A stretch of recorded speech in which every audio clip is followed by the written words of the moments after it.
Hello everybody and welcome to another episode of the Ships of Naval Action. Today we're going to take a look at good old Ironsides. So, the USS Constitution.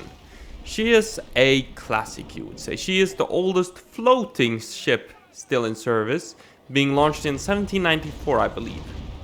Of course she is in competition with HMS Victory for the oldest serving ship in general, which is going to be a tough one to beat. And of course you have others like the HMS Trincomalee and of course HMS Unicorn less so, but still. The Constitution is up there. She is the oldest floating serving ship in the world, and she is, or was rather, one of the capital ships of the United States.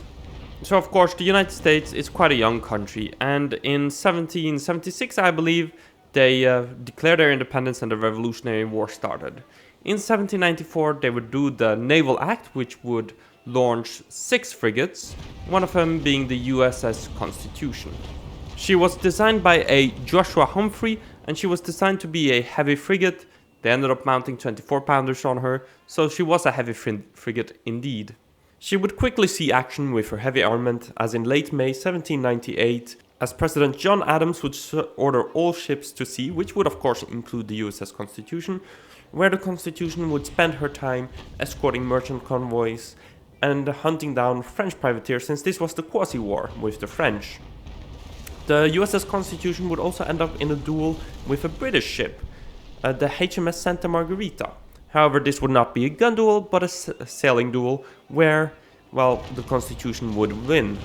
This victory at sea would prove that the USS Constitution, not necessarily the best sailing ship or sail handling, but at least it was solid enough that she could beat certain light frigates, since the Santa Margarita was a 36-gun frigate, and that is part of the USS Constitution's design. Be a big frigate where you can outbeat smaller frigates, but you can outsail big ships of the line. So that does give you decent sailing characteristics, hopefully at least. And in this case, she did beat the HMS Santa Margarita, which was a nice victory for the Constitution. During the Quasi-War also, I should mention, the USS Constitution was sadly involved in a case where they had captured a French ship that was under orders by the British, so technically violating the terms, I guess, of the war. So they didn't receive prize money from the event. I believe the ship was the Niger, which was an unfortunate event for the Constitution. But other than that, the Constitution did spend a lot of time capturing prize ships and defending the merchantmen. However, they released one of the prize ships because of the event with the Niger, because the captain was a bit reluctant. He didn't want a repeat of that because it cost the US something like 200,000 in today's money, which is a significant amount of money. Following the end of the Quasi-War, the Constitution would quickly be engaged in action again with the First Barbary War. So the First Barbary War started because the president or prime minister or whatever, I don't know what they were called, the leader of Tripoli was dissatisfied that Algiers got paid more by the United States than Tripoli. So in response, they demanded a payment of 250,000, and the US said no and sent a bunch of warships to the Mediterranean to protect American shipping. The Constitution would of course sail to the Mediterranean and would be involved in some battles, like the Battle of Tripoli Harbor, where the USS Constitution mainly provided gunfire support. Since she was a big vessel, she had a deep draught, so she couldn't really go close and personal to deal with the Tripoli gunboats and smaller vessels. And in the end, peace treaty would be signed aboard the USS Constitution. After the First Barbary War, of course, the USS Constitution would get some rest. There was no significant action by the US, and the Constitution would be involved with ferrying an ambassador, Joel Barlow, and his family to France, and this was in 1811, and tensions were high with the British. The USS Constitution would spend some time near France and the Netherlands practicing gunnery and sailing. The War of 1812, however, would soon be declared. The Constitution was around America, and they sighted an American squadron. And, well, not American squadron, a British squadron, consisting of HMS Ailess, Africa, Belvedere, Guerre, and Shannon. This squadron quickly took chase of the USS Constitution, and the USS Constitution would do everything they could to outsail this squadron. So the Constitution was becalmed, which made things very tricky. So they would put out boats, which would row the ship, help tow the ship. They would use kedge anchors, which is basically throw an anchor, pull it so that you kind of pull your boat using the ground. And they would also wet the sails, which is something you could do, make the sails wetter, which helped in low wind situation from my understanding. The British, they would employ similar tactics, and cannon fire was exchanged several times, and there was even an attempted broadside from Belvidera, but the USS Constitution avoided all of it and went through without any harm. However, it was a 57-hour chase. That must be exhausting. On the 19th of August, however, Guerriere would show up again. So the United States spotted a frigate, and it turned out to be HMS Guerriere with the words "Not the Little Belt" painted on her foretopsail. So the Guerriere would enter into range, they would open fire, and a battle would begin. There were a few broadsides exchanged. However, the Constitution managed to be in a favorable position at some point and shoot a couple of broadside into her masts, and her mizzenmast, or the mizzenmast of the Guerriere, would fall, which greatly reduced maneuverability, and the Guerriere ended up ramming the broadside of the USS Constitution, which was a problem. They were now stuck with the bowsprit now stuck in the rigging of USS Constitution. The Guerriere couldn't maneuver. However, the Constitution could still fire broadsides onto the Guerriere. Both parties would get boarding parties ready. However, because of heavy seas during the day, it wasn't possible. And the USS Constitution just kept on pounding the Guerriere, and at some point all of the masts of the Guerriere fell down, and that was essentially the end of the Guerriere. The Guerriere had nothing more to do, and she was forced to strike her colors.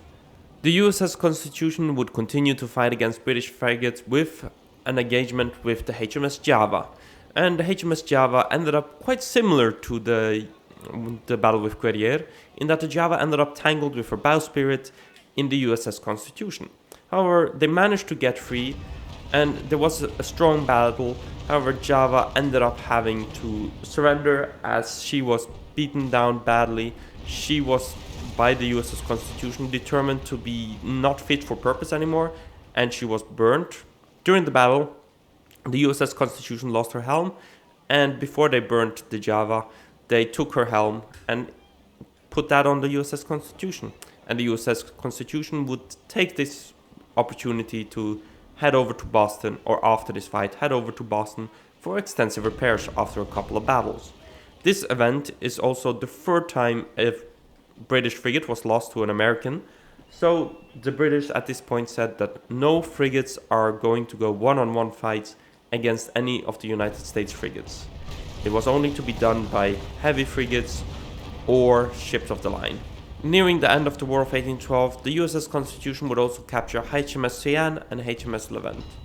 And this would be the last proper action, I believe, of the USS Constitution. One interesting thing that happened to the USS Constitution is that she was actually mounted with pedal wheels, designed for if she was becalmed, the USS Constitution's crew could operate the pedal wheels so that she could still move around. So a bit like, just what would happen with steam power later on, or around this era. This was in 1820, I believe. However, the captain of the USS Constitution wasn't a fan of it, so quickly removed the pedal wheels. The USS Constitution wouldn't serve any more action. However, she would still be actually an active ship well until the 1840s, 50s. She wouldn't become a museum ship until the 20th century, and there is a lot of history to her, and honestly, I won't cover it because to me, the most interesting stuff is her service during the Age of Sail, and that's also where she got her fame. Of course, I should maybe quickly explain how she got the name Old Ironsides, since I don't think I covered that. And she got the name Old Ironsides because in one of her battles, while she was running away, she bounced a ship or a cannonball off of her hull, which of course any ship could do. And at that point, the crew exclaimed something like, "Look at that her hull is as strong as iron, something like that. And that's how she got her name, Old Ironsides. She would be a museum ship, and you can actually visit the USS Constitution now, literally right now if you want. She is still in active service, as I've mentioned, oldest floating ship. She can even sail under her own power if she wants to. So, if you can visit her, I would definitely recommend you try to visit the USS Constitution. And if you want to read more on her history, she has a lot of history now. Here I just summarized her Age of Sail history, but she has a lot of stuff following the Age of Sail in the 19th century, and of course her history in the 20th century as a museum ship. I would highly recommend reading all of that if you're interested. But now, let's move on to the Old Ironsides in naval action. Or, as she's called, the USS Constitution. The USS Constitution, of course, together with the United States, are the only two fourth-rate frigates in naval action. The rest are all ships of the line. Two-deckers at least. So the USS Constitution is the biggest frigate in game, without a doubt. She can fight it out with fourth-rate ships of the line like the Ingermanland. However, since she is a frigate, I decided we're going to compare her with other 24-pound frigates. I think that's appropriate. So I'm comparing her with the Diana and the Indefatigable. So compared to the Diana, the USS Constitution is slower, doesn't maneuver as well, but she has more structure, more armor, thicker hull than the Diana, and has more gun. The USS Constitution has 30 24-pound cannons or 24 12-pound cannons, which is a lot more than the Diana, and also a lot more than the Indefatigable, which has 26 24-pound cannons and 18 12-pound cannons. Of course, USS Constitution can also go full 42-pounders. However, personally, I wouldn't do that. On the weather deck, maybe. On the gun deck, stick with the 24-pounders, I'd say. So the USS Constitution, great firepower. The USS Constitution does lack a bit in speed compared to the smaller frigates like Indefatigable. However, it makes it well up with much better structure and armor. So the USS Constitution, she is a solid ship. Can beat it out with easily with the smaller frigates. Also with the ships of the line, like the Ingermanland, like I mentioned. So, USS Constitution, solid ship. I would highly recommend her. And also her sister ship, for that matter, the United States. I believe I have a video on the United States already. So, thank you all for watching. I do hope you all enjoyed. Be sure to leave a like, subscribe, and all of that. And I'll see you guys in the next one. Bye.